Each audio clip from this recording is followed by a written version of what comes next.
বান্ধৱীসকল আজি অসমত 3,80,000 পৰিয়াললৈ আমি প্ৰধানমন্ত্ৰী আৱাস যোজনাৰ ঘৰ আগবঢ়ালো।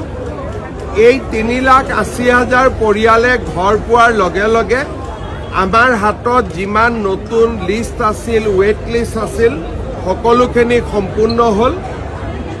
এতিয়া পৰৱৰ্তী পৰ্যায়ত আমি নতুনকৈ যি জিঅ' টেগিং কৰিছোঁ তাৰ পৰা আমি ঘৰ দিয়া আৰম্ভ কৰিম। এটা ডাঙৰ পৰ্যায় আজি শেষ হ'ল আৰু লগে লগে নতুন পৰ্যায় এটাৰ আৰম্ভণিও হ'ল। গোটেই অসমতে আজি বকুধুৱাই মিটিংখন গোটেই অসমতে হিতাধিকাৰীসকলে চাইছিলে। মই সকলো হিতাধিকাৰীকে প্ৰধানমন্ত্ৰী আৱাস যোজনাৰ ঘৰ লাভ কৰাৰ বাবে অভিনন্দন জ্ঞাপন কৰিছোঁ।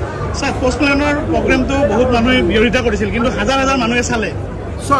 বিদেশৰ পৰা মানুহ আহিলে।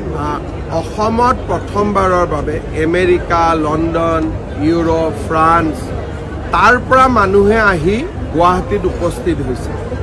এইটো আমাৰ অসমৰ বাবে এটা গৌৰৱৰ দিন যে আমি এটা ইণ্টাৰনেশ্যনেল ডেষ্টিনেশ্যনত পৰিণত হৈছোঁ আৰু বহুত টুৰিষ্ট আহিছে।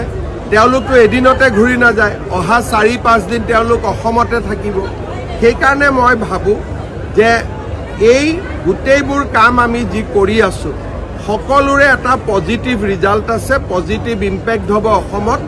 কালি সুন্দৰ কৰি অনুষ্ঠানটো হৈ গ'ল, যদিও মই চাব যোৱা নাই, মই দেখিছোঁ খুব ধুনীয়াকৈ হৈ গ'ল। মই সকলোকে শুভেচ্ছা জনাই। একাংশই ভাল কামৰ বিৰোধিতা কৰে। ঠিক আছে, তথাপিতো আমি আমাৰ কামবোৰ কৰি আছোঁ। হ'ব, সকলোকে নমস্কাৰ, গৈ থাকোঁ, বাই।